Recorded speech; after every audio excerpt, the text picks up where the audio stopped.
ఒక బ్రతికున్న మనిషిని సముద్రపు తిమింగలం మింగేసి 3 రోజుల తర్వాత సజీవంగా ఒడ్డుకు వదిలేయటం సాధ్యమేనా?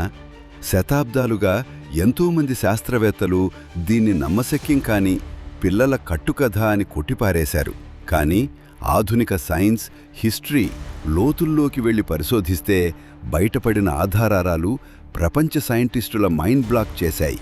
బైబిల్ ప్రకారం యోనా అనే ప్రవక్త దేవుని మాటకు ఎదురు తిరిగి ఓడలో పారిపోతున్నప్పుడు భయంకరమైన తుఫాను చెలరేగుతుంది. తోటి ప్రయాణికులు యోనాను సముద్రంలో పడేసినప్పుడు దేవుడు సిద్ధపరిచిన ఒక మహా జలచరం అతన్ని మింగి 3 రోజుల పాటు తన కడుపులో భద్రపరిచి ఒడ్డుకు చేర్చిందని బైబిల్ చెబుతుంది. దీనిపై చాలామంది లాజిక్ తీశారు. తిమింగలం కడుపులో ఊపిరాడదు, దాని లోపలి యాసిడ్స్ వల్ల మనిషి శరీరం కరిగిపోతుంది, ఇది ముమ్మాటికి అబద్ధం అన్నారు. కానీ మెరైన్ బయాలజిస్టుల పరిశోధనలు ఆశ్చర్యకరమైన నిజాలను వెల్లడించాయి.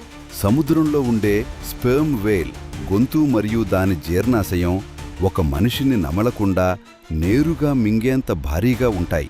అవి వేటాడే భారీ స్క్విడ్లను కూడా నమలకుండా అలాగే మింగుతాయి. అంతకంటే ముఖ్యంగా తిమింగలం ఊపిరితిత్తుల పరిమాణం ఎంత పెద్దదంటే దాని కడుపులో ఉండే ఎయిర్ పాకెట్స్ ద్వారా ఒక మనిషి తాత్కాలికంగా ప్రాణవాయువు పీల్చుకునే అవకాశం ఉంది. చరిత్రలో 1891లో తిమింగలం కడుపులోకి వెళ్లి ప్రాణాలతో బయటపడిన సంఘటనలు కూడా రికార్డయ్యాయి.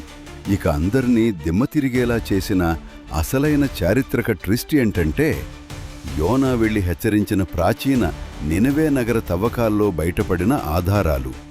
చరిత్ర ప్రకారం నినవే నగర ప్రజలు దాగోను అనే చేపదేవుణ్ణి పూజించేవారు. ఒక అపరిచిత వ్యక్తి సముద్రపు చేప నోటి ముంచే ప్రాణాలతో నడుచుకుంటూ తమ నగరంలోకి రావడం చూసి ఆ నగర రాజుతో సహా లక్షలాది మంది ప్రజలు భయంతో ఒక్క క్షణంలో పశ్చాత్తాపపడ్డారు. నేటి ఇరాక్ ప్రాంతంలో శతాబ్దాలుగా ఉన్న నెబీ యూనుస్ యోనా సమాధి ఈ చారిత్రక ఘటనకు సజీవ సాక్ష్యం.